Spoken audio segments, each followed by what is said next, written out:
Greetings, greetings to the family. Glad to have you here again for another segment of Run Tell That. We want you to run and tell the people about what's going on. And this week also, we had first in our rotation of special guests, we had Sister Candace Monroe Briggs, we had Brother Aunt Maven, and then this week right here, ain't no different. We got extraordinary chives. My sister from across the water, Port Royal side, Beaufort County in the house. Again, north of the Broad River. I'm south of the Broad River, Hilton Head. That's me. She's north of Broad River. Bam. That's Beaufort County. Now, gotta let y'all know this. This sister right here, I met this sister, this queen, years ago, and I want to say it was at a festival. And I think either you may have been vending, you had stuff there that I like look like, yo, check this out. I'm like, yo, check this out. This African attire. I mean, and I'm talking about the fashion was slamming. And then the king right there, and I'm like looking, I'm like saying, yo, then what made my heart, skip beats is the fact that when they let it be known, yo, we from here. I'm like, yo, this family right here. And so they have gone on, they have excelled with regard to this. And again, my sister, that is Sister Extraordinary Chives out of Beaufort County, my sister of NGOME. And so when I saw the name NGOME, I'm like, yo, they are real. They are real about this. So my sister, I'm gonna let you go ahead and introduce yourself so we can then flow into this conversation that again, I have mad respect for you and the family. Likewise, and peace and blessings, my brother. I love you, I honor you, and I thank you so very much. And I'm gonna have to take it back a few steps to when I remember meeting you first was actually on MLK at what is now, I think, Buccaneers Club. I think you had just finished wrapping up a tour and you are to the restaurant. That's That's right. how that's official with you, I believe. And then since then, we've always run into each other and maintain connection and so I appreciate you, love what you do, and just thank you for being a pioneer with everything that you do. So thank you again for having me on your show. My name is Donellia Chives, and as you said, I am north of the Bronx. And sometimes I don't realize the north and the south thing until somebody else mentions it. So yes, I guess I am north of the broad, but I hail right here from Beaufort, South Cac, from Port Royal. That's why I think everything is royal from Port Royal, right here, Port Royal Sound, born and raised. My company is called NGOME Lifestyle, and let it be known that NGOME stands for Natural Goddess of Mother Earth. That is the conception that I actualized NGOME as, and I later found out that the actual word NGOME is naturally derived from Africa. There's a shrine in Africa called NGOME. I'm not even sure if it's pronounced the same way, but people sojourn there every year to go to this shrine. So the name NGOME has significance all on its own. Well, before I knew that the origins of it, I had used it as an acronym, which stands for Natural Goddess of Mother Earth, because I believe all of us should embrace and tap into the God within and the goddess within. And we are able to do that by the expression of what we choose to wear, how we choose to think, what we put in our bodies, what we choose to indulge in, and all of those things. And for me, it's always been natural to tap into my culture. You know, I'm from one of the most ancestral places on the planet. You know, I pay homage every rise that I get up. I thank my ancestors. Like that comes so naturally to me. So honoring the great archetype of the goddess is part of our lineage. So, you know, that's really how Ngome was conceptualized, was the natural goddess of Mother Earth. So everything I do, I try to really remain in alignment to that. So I want queens to recognize who they are, kings to recognize who they are, and we can do that through our outward expression. But most importantly, into who we are internally, individually, and as a collective.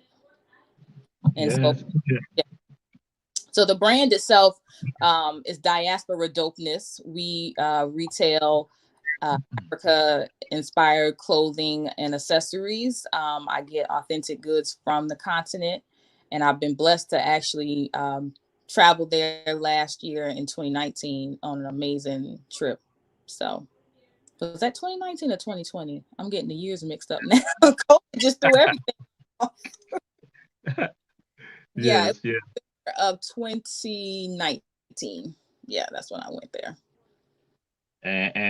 Like because when you said when I found out the name NGOME and that it is pronounced NGOME, so that's it. I'm like saying, yo, that's why I said, yo, they own to something, and I didn't even know that what your acronyms were. But when I heard that, and I'm like looking at cards, other stuff like that. I'm like looking at stuff like, yo, they own it. And that's when I felt the sincerity with regard to this, that again, there was something real. And that's what, again, as you're going to say, it was tied to the ancestral spirit. Now, for some of you, just to throw it out there, is for some people, it's Ngome Miriam or Ngome Mariam, which stands for, tied to the Virgin Mary.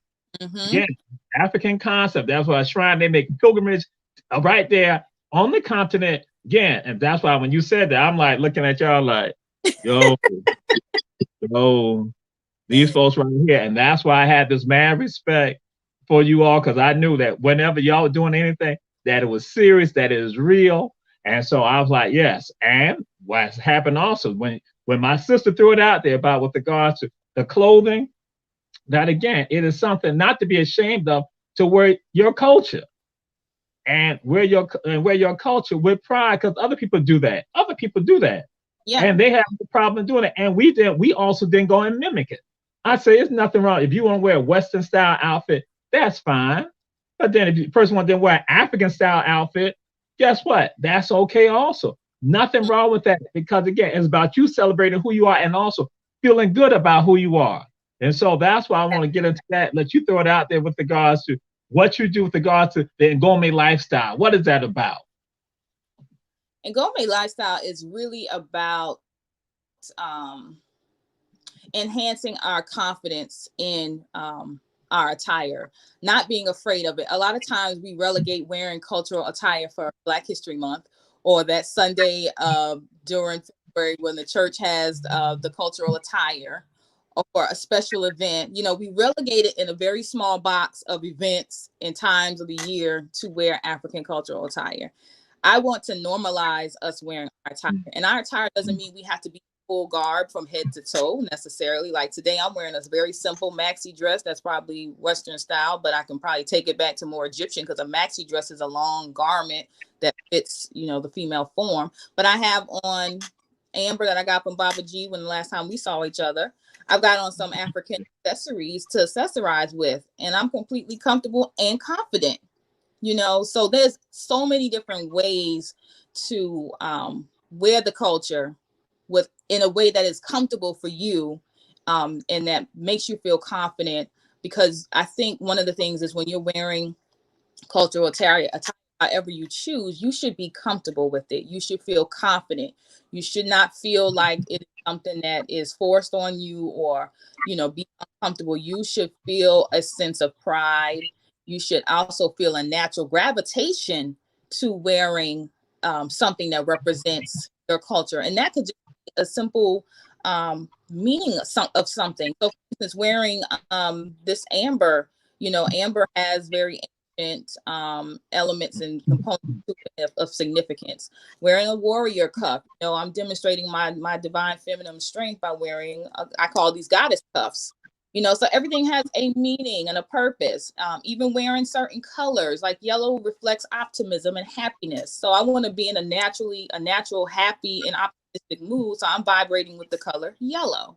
Yellow is colors are scientific. They're rooted in having a vibration, and they emit a frequency.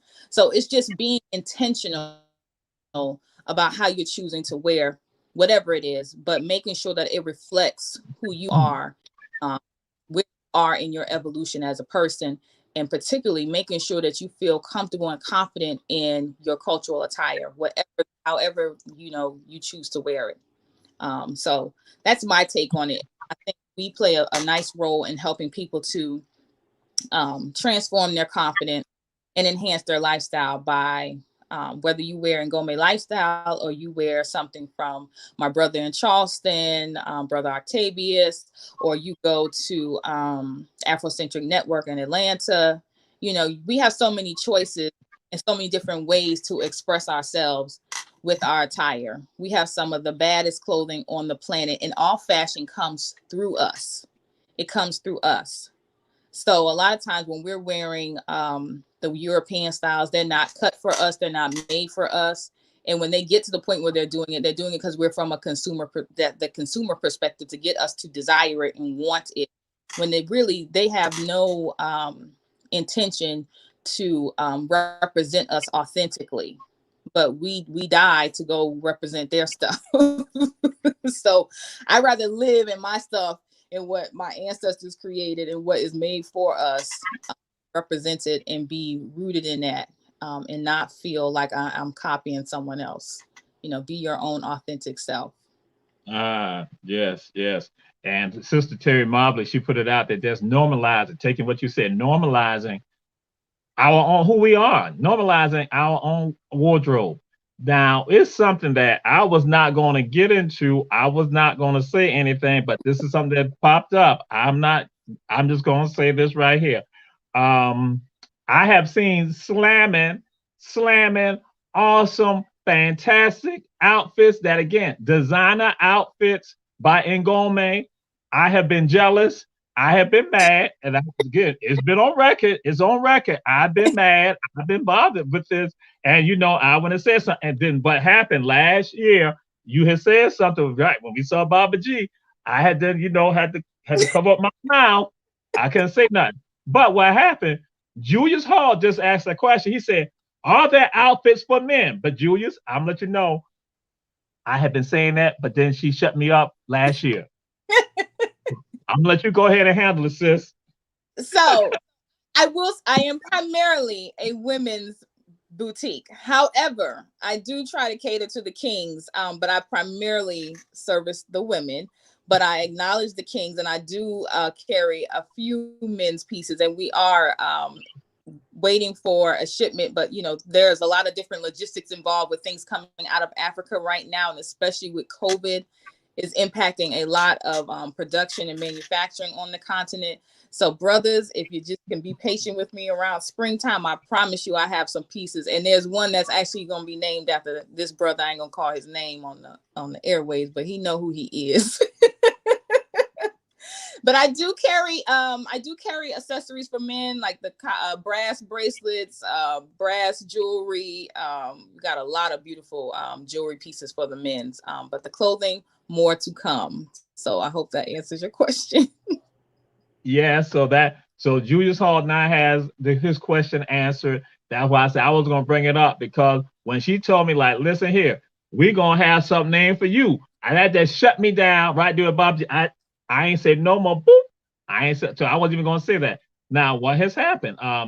Sister Terry Mobley, and for everyone else out there, how can they get in touch with you? How can they get a hold of your clothing, your catalogs? How can they do that? People want to know. They can simply go to our website, which is www.ngomelifestyle.com, and that's NGOME lifestyle.com. That's the easiest direct link to access our products and our clothing and everything in NGOME Lifestyle, right there at www.ngomelifestyle.com. Okay, great. So, and again, if there's any telephone numbers, put it out there, because we want folks to go and support. Because again, I had this happen in the fall of last year, and I talked about wearing African attire. Talked about having those elements, or having some adornments. We're gonna get into the adornments also. That I had shared this, and then what I shared with folks, people then began asking me questions like, "Who would you recommend?" And so, NGOME was one of the places that I said, "Hey, listen. You all need to support her, in particular sisters, because again, with the men, it's a little limited for us, but it's going to expand." But she said that I'm looking forward to seeing that men line, that what they're going to have. But I'm going to say, when I looked at people across the board, when I say across the board, I'm talking about in the United States and in Canada, that what I have seen, NGOME is one of the best in the entire, I'm going to say the Northern Hemisphere, in North America. I'm just putting it out there that what I have seen with regards to NGOME and the items that they have, the array, that I'm like saying, yeah, so and this is not a shameless plug. this is an actual plug because again, because I check around, look at people and look at what they got, and I like, okay. And that again, that's why I have mad respect for you and what y'all are doing. I appreciate you, brother, so much for your work. Very inspiring. That keeps me pushing forward. Because a lot of people may not understand when you're getting clothing produced on the continent or just getting goods, period, there's a lot that goes into it. And contrary to popular belief, it's not cheap either. I think a lot of times we end up trying to undervalue our contributions to the fashion industry and our craftsmanship. That's something I don't do. I don't believe in that. When I had the chance to travel to Ghana and I saw how the beads were made, that goes into the jewelry and the beadwork, when I saw the factories, when I saw how our brothers and sisters can literally create anything out of nothing and make something look just amazing, there's no way I'm going to undervalue what was put into that. Even if they themselves don't understand the value, I'm not going to undervalue it. Then it's a Yes. whole talking about the cost to ship those items. It's not cheap. Shipping, we think shipping in the US is bad. Try shipping from Africa. It's not cheap. So all of that has to be factored into the pricing of garments and accessories. You have to factor those in. And I think as a people, we have to, just as we value Louis Vuitton and Christian Louboutin and Fendi and all these other brands, we have to have that same value mindset with our own. Yes. Yes, indeed. That's how I And that. Oh, excuse me. Go ahead. If you have anything no, else you want to say? that's how I see it. Like we have to value ourselves enough to know that our clothing and our accessories and our whole swag have absolute value. And it's up to us to assign that value, not anybody else. We cannot leave that to anybody else. It's up to us to assign that value. Yes. Yes. Um, Now, and I'm going to throw this out there. When I had talked about with the NGOME with regard to what they do, I will share this with you. There is a company, a black-owned company that sells African-inspired clothing, but the materials are made in China. Materials made in China. So I was stunned, and I'm gonna say it is a sister that I'm like looking like, okay, I have a little issue with that, but the material is made in China.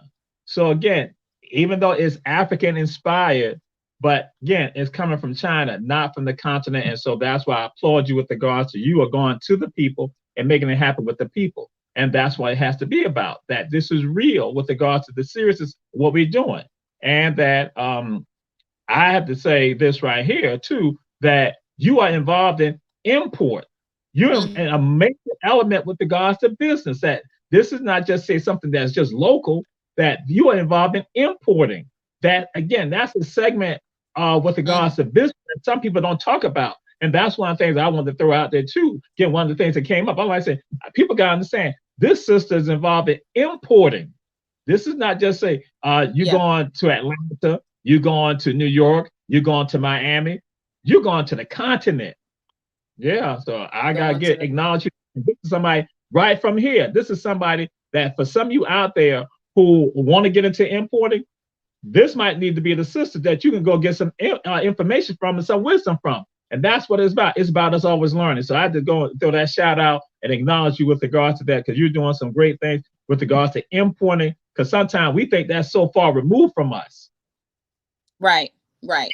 And it's really getting back to natural ways we've always done business. And I wanted to talk about the Chinese part because that's very, very important. Um, China, China and India, and really it's just part of the history of the fabrics. So we have the Ankara fabrics is what you call them when you see the wax prints or the Ankara. They're mass produced in China, in India. They have the capacity, they have the manufacturing to be able to do that.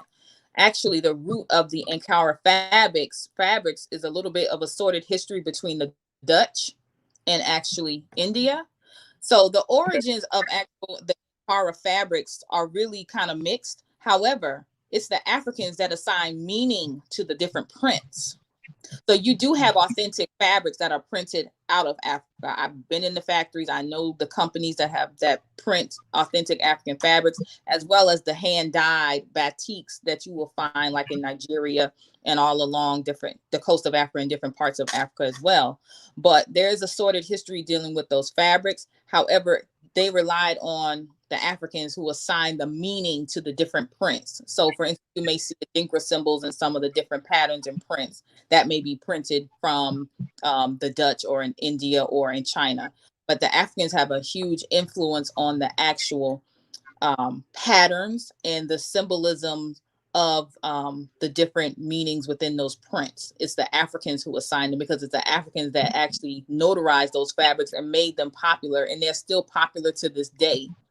So it's very easy to buy something that was produced in China. However, there is going to be that African influence somewhere infused in there. And it's unfortunate that the Chinese exploited, but we all know the history of the exploitation of Africa by various countries. China has dominated that, and they are dominating various parts of Africa because they set up shop. They don't leave. They taken over. They are all up and through Africa. But in terms of the actual exploitation of the fabrics, they are definitely at the top of the tier for that. They actually have something in Africa called dead man's clothing, where China and a lot of other countries import used clothing to Africa sell. This is what a lot of our brothers and sisters do for a living in Africa. There's a huge influx of what they call dead man's clothing, where they resell used clothing all over the country. And it's consuming the country. They have too many clothes. Clothes. You'll see mountains of clothes. You ride rural areas. It's just mountains of clothes, or clothes in the oceans or whatever, because it's so much clothes, so many clothes being brought to the continent.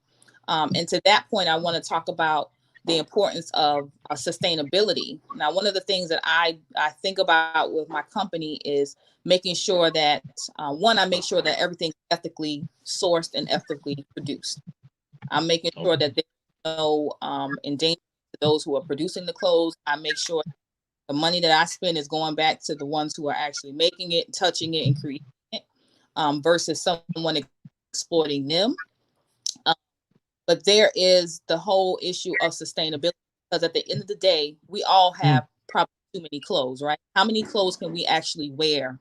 You know, we have to be mindful about where these clothes end up when we're not wearing them anymore. They do not biodegrade into the earth. They are going to end up in a landfill or on a mountaintop of clothes somewhere in the middle of nowhere, and they can't biodegrade. So we have to be going forward more conscious how we, as consumers, what our mindset is around clothing and how much we value it. Even as a designer and a producer, you know, what is going to be my contribution and my sustainability footprint as well. So, you know, we all definitely have to clear out space, clear out closets, and do those things. And it's important, of course, you know, I'm to make money, but that's not my sole purpose. I want to make sure that I'm contributing and creating impact, and being conscious about sustainability, because that's very real. And that's important with regards to, as I say, a part of the direction. And that's not something that people say sustainability, and they hear you say that, and that becomes the faddish word for people that they talk about sustainability and they hear that. And I tell folks, you know, that is an African concept right there. That is an African concept. We function with regards to making sure that we are holistic and that we don't exploit. That's or at least that we are not supposed to exploit. Now, other people have gotten misguided by that, but again, how we have traditionally lived, that we understand we take enough and use enough for us to still maintain and thrive, not for us just to have greed. And so, yes, that's why sustainability is important. So that's the trend that many people are not looking at. That again, I have a business, but this business is not just solely for me to be greedy. This business is for me to help people in my community, to look out for people in my community, to inspire and to uplift my community. So yes, absolutely, you're on track with that. That again, as I said, that is the trend that we need to be living up to, and that we need to get back to where we used to be, and not let somebody else go and tell us like that's something new. And I have to ask this question. you know, why is adornment important? And I heard you talk about colors, and people go again something else. The people like talking about feng shui. They're gonna say feng shui, and then ignore the fact that again, it's tied to us. That again, I tell people, I sit back often. I have to sit back and like look at people like, you ain't even got a clue. We got the same thing.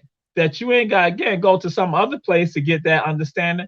It's there with you. So why is adornment again? When you even talking with regard to the jewelry, with regards to the earrings and all that and fabrics, why is that important to us as a people?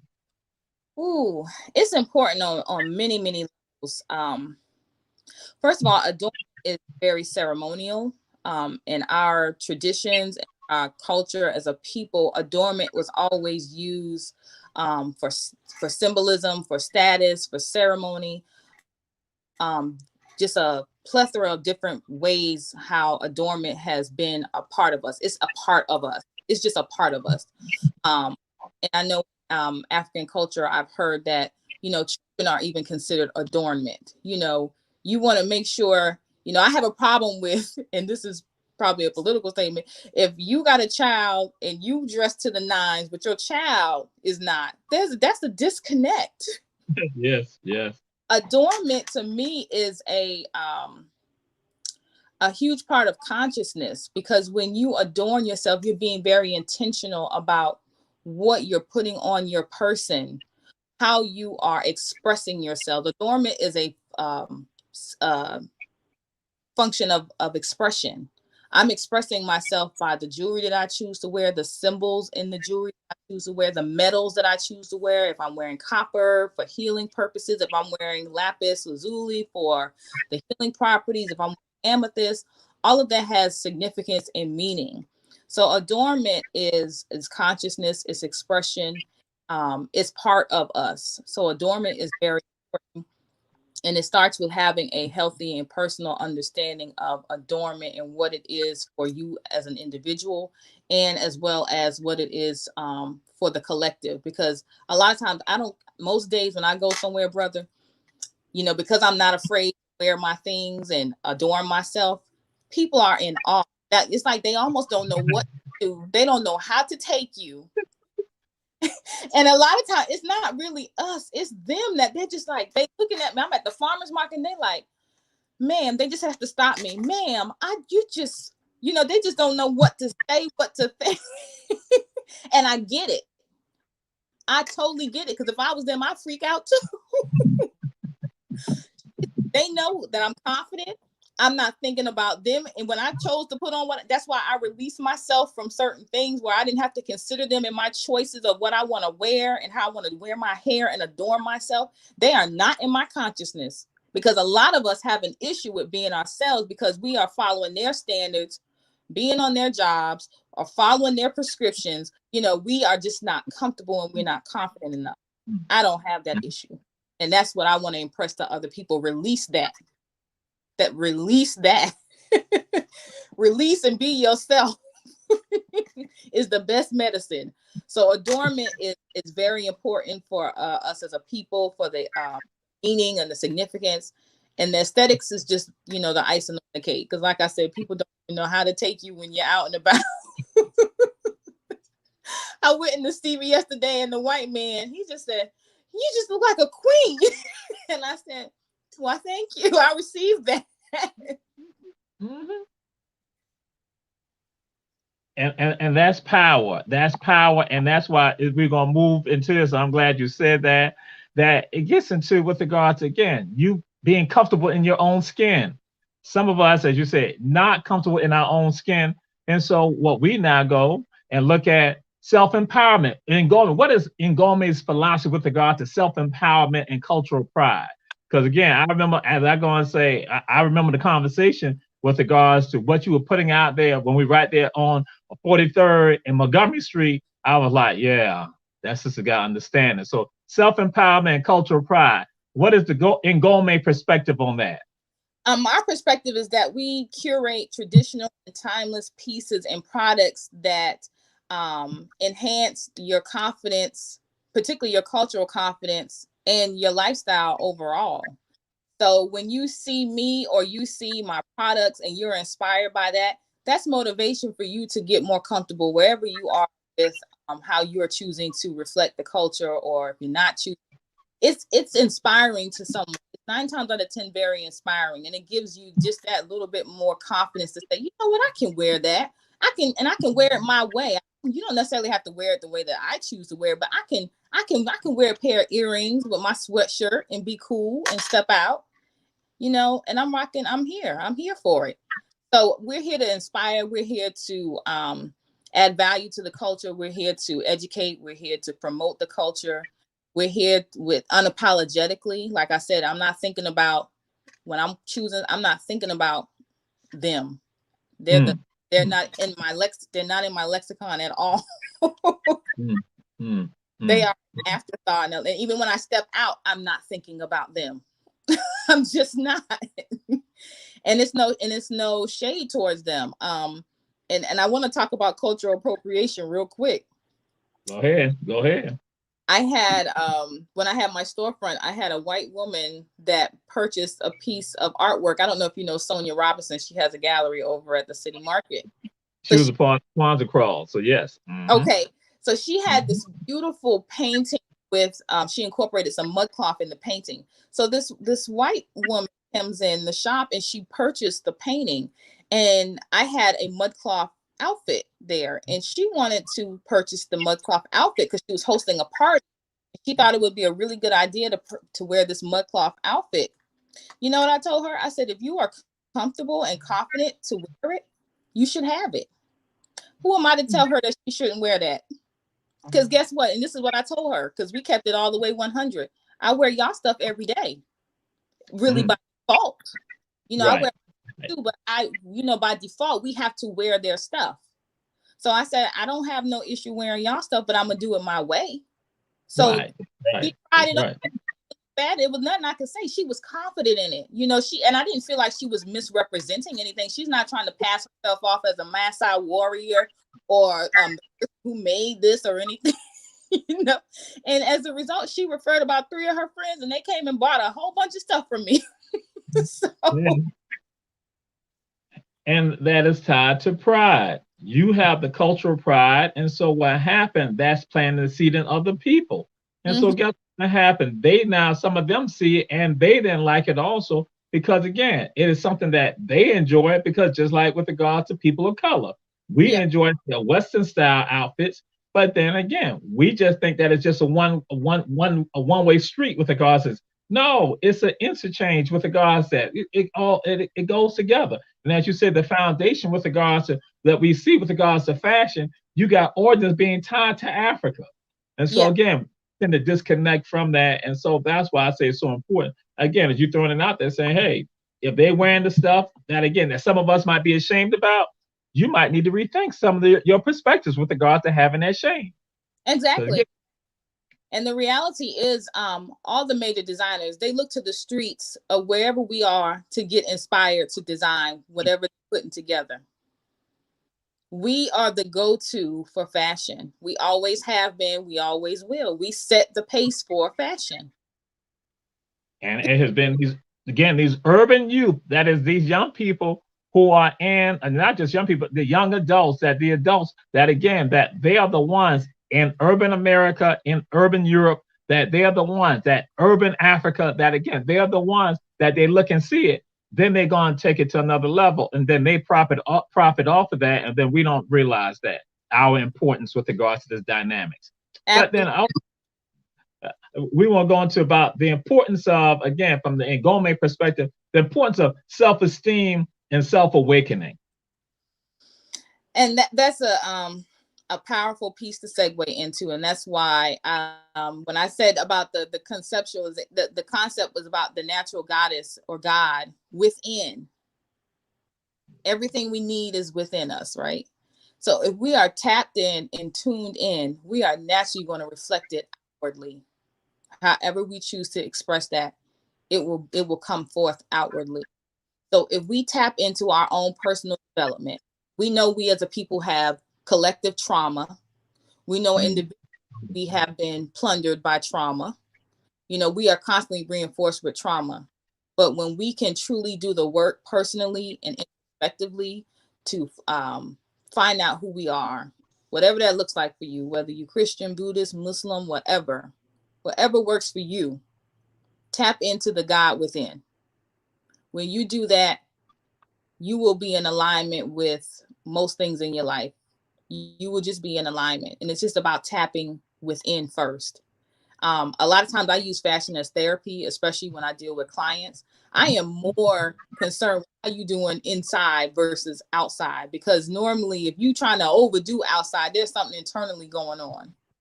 What is that going on? I have a background in psychology, so I'm always thinking of things from a psychological perspective. And that's why I try my hardest everything with the greatest intentionality, because we don't realize what we put forth carries so much energy.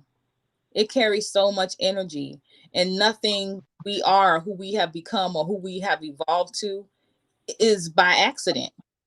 You know, there's it's not by accident that the entire time I grew up in Beaufort, South Carolina, I always felt my ancestors.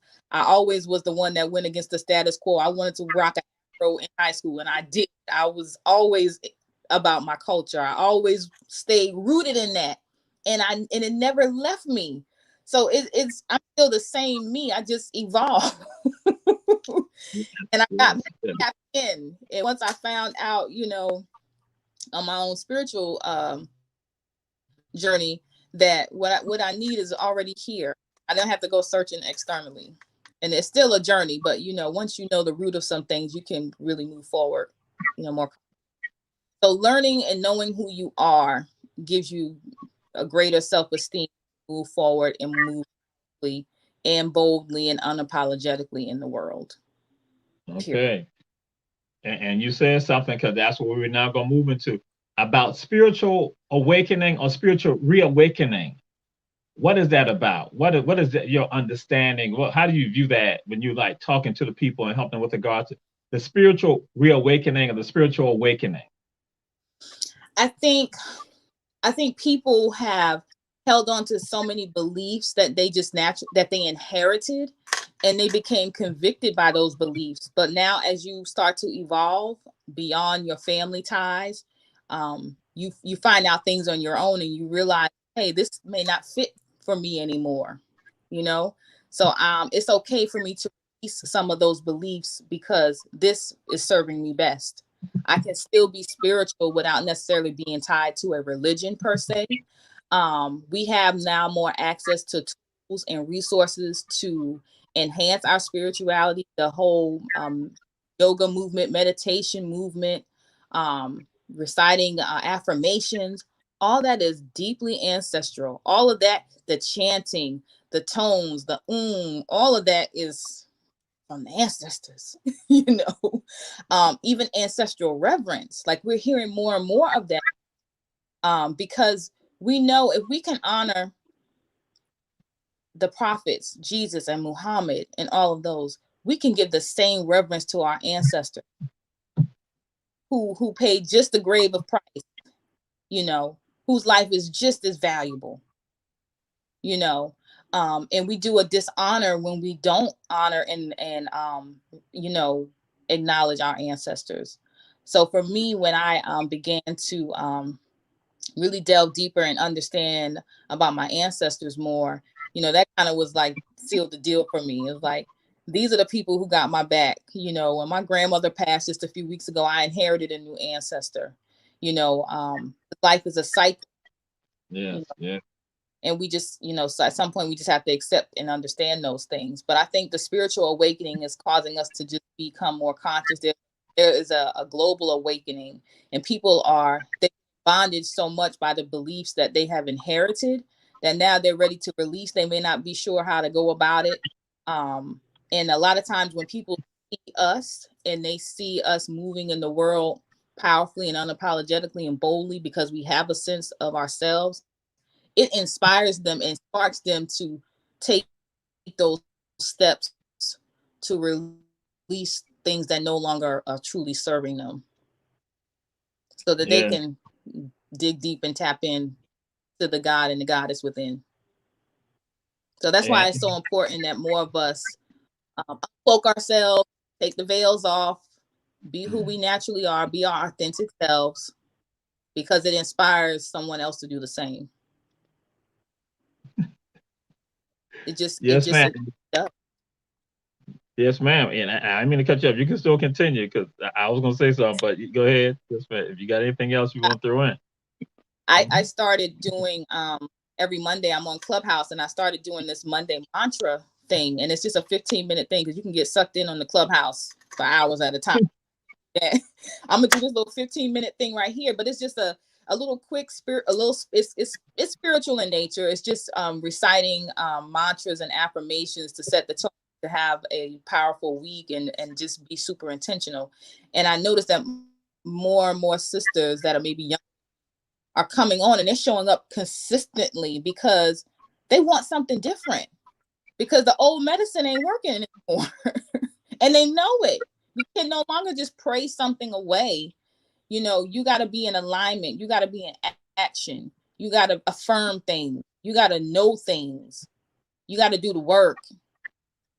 All of those things matter.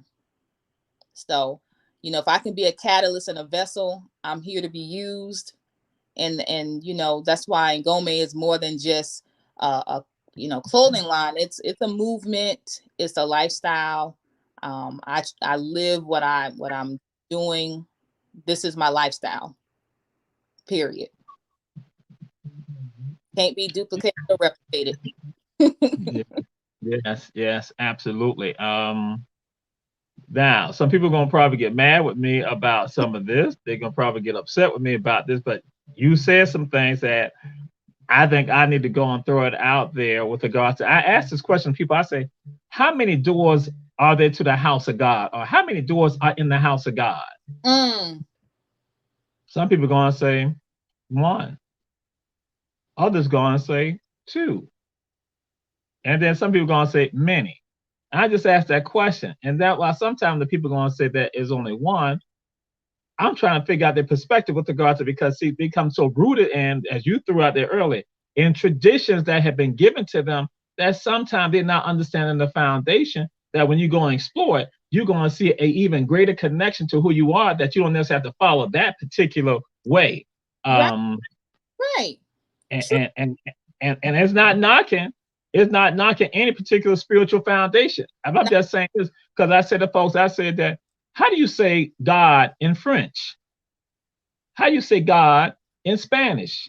So if I say Nyame, or if I say Atanu, why, when I'm saying that is the creator, why do you then say that I'm a heathen? Why do you say that I'm a pagan? Why do you go and say that when, again, if English is not my language, I'm not going to say God? So again, that's with regard to respecting all people, because God has touched everyone, has touched the creator. So I know some people may get mad about what I just said. I'm like saying, no, you got to understand that when you're not able to make bridges and connections, we are stronger. When you then go and you just basically like cording yourself off, you just go block yourself in, that's when we have problems. And then people understand that we are weaker when we don't come together. We are stronger when we come together.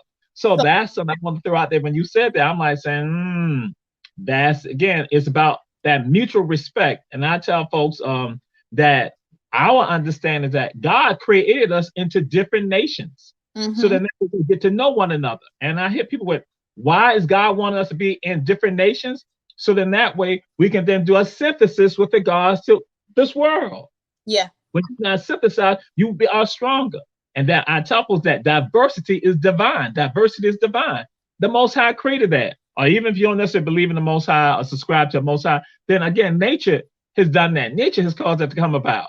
So, but when we not get so caught up that our way is the only way, I might say no, but you might need to go back in time and understand that some folks follow this particular pathway, but for somebody else coming in and disrupting it.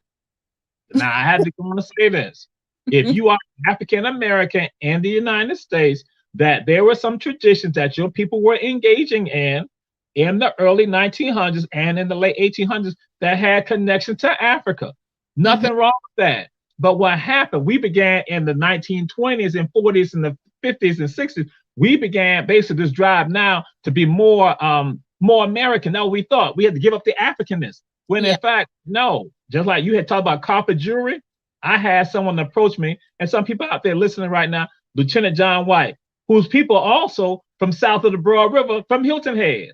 Mm. And so Lieutenant White said that when he grew up here in Savannah, there was a man in their community called the African. And he said, Lieutenant White, he cornered me, matter of fact, at the DeSoto Hilton, and he said, Jamal, all that African jewelry y'all be wearing? He said, the mayor, because they also call him the mayor, he used to wear all that too. He had all that. So I'm looking at him like, because the man name is George Broderson from Walterboro, South Carolina, but he lived in the east side of Savannah in a community called Tin City. So I'm looking at Lieutenant White like, what? He was like, yeah, all that jewelry y'all be wearing right now? He said the man was doing it. So I'm like looking like, this is early 1900s in Savannah, Georgia. So this is what's going on. And so then I started saying, this is what I tell folks. We disconnected because we then thought we had to ascend to another level. But people were engaging in these practices that weren't any problems. And the other thing too, now some people gonna get mad at me too about this right now, but I'm just throwing out there. People going around and talking about burning sage. Like that's something new. That's in the Bible. Burning. Oh my God. That again, they appropriate somebody else's aspect to it when I'm like saying burning sage. But then also I said, yo, some of us were burning myrrh and frankincense. I tell folks, I like myrrh better. That's what we did. That's a part of our tradition. Some people like they're doing their sage smoking all that. And I'm like saying, yo, you can get some other things still even more connected to you. And that's what it's about. That spiritual foundation, fighting these evils that come at us, that again is spiritual warfare that's going on, that again for us to function properly. Yes. So that's why I did put that out there when you were talking. And they're saying, hey, I'm like saying, yeah, I want people to understand this is real because again, it's your perspective. As you said, with regards to your clothing, your jewelry, the spirit that you have within, how you feel about yourself, how you love yourself, that again, you maintain that.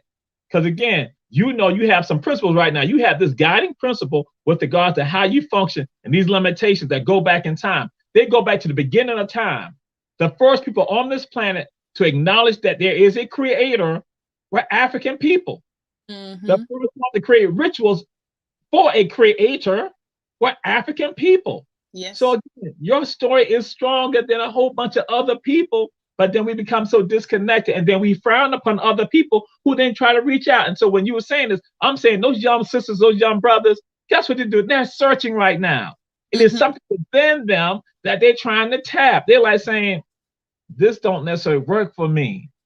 But what I'm hearing over here, this kind of like, it's touching my soul. It's a part of that genetic memory that's not hitting them. So I'm telling people like, so don't beat them down when they're not trying to embrace, or don't beat down that adult. I mean, that older adult or that middle-aged adult when they're not going on that pathway, because it's so crucial to understand that there are many doors to the house of God. And as long as you have that framework on how to conduct yourself, you're all good, because you're going to know how to treat other people. It's the ones who are selfish and who are not living to the spiritual philosophy that they have in their life.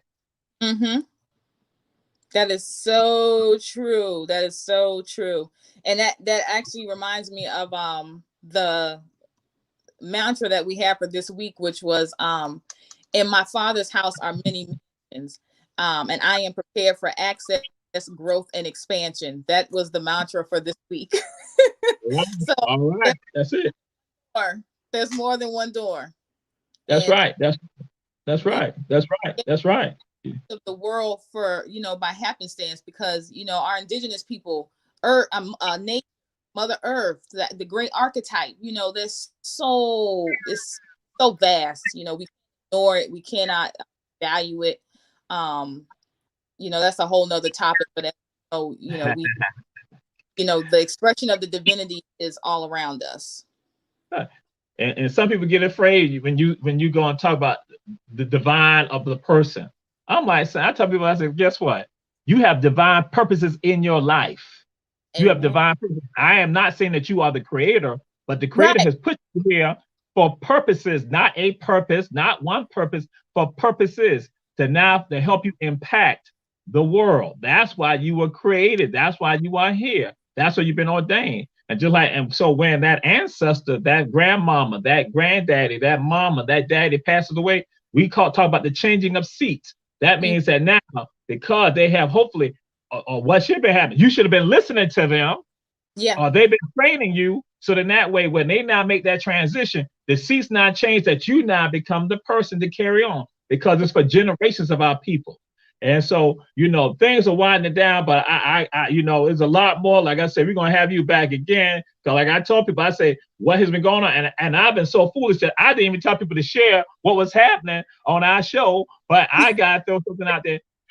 Why is it important, and how you see about African American entrepreneurship and collaborating? How you see that with regards to African Americans collaborating with regards to the entrepreneur vessels that they have?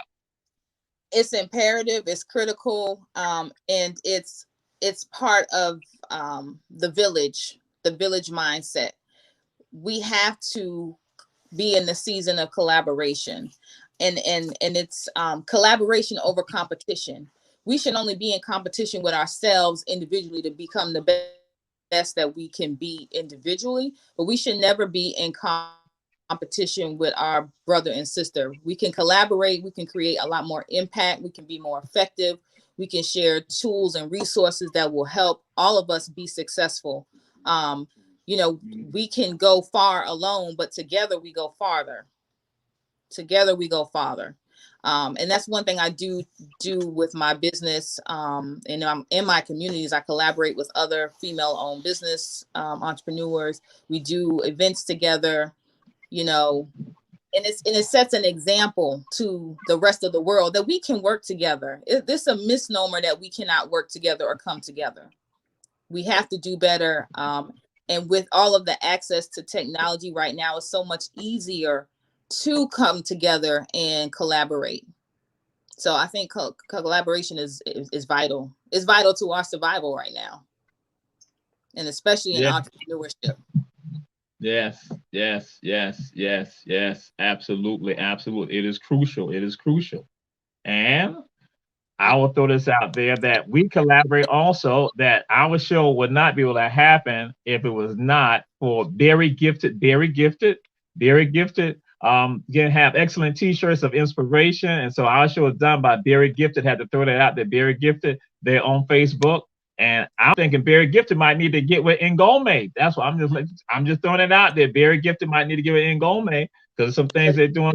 Also, NGOME has the powerful t-shirts also. And yeah, that's the beautiful thing of that. We want our people to collaborate. We want us to come together as one, and that will make us successful.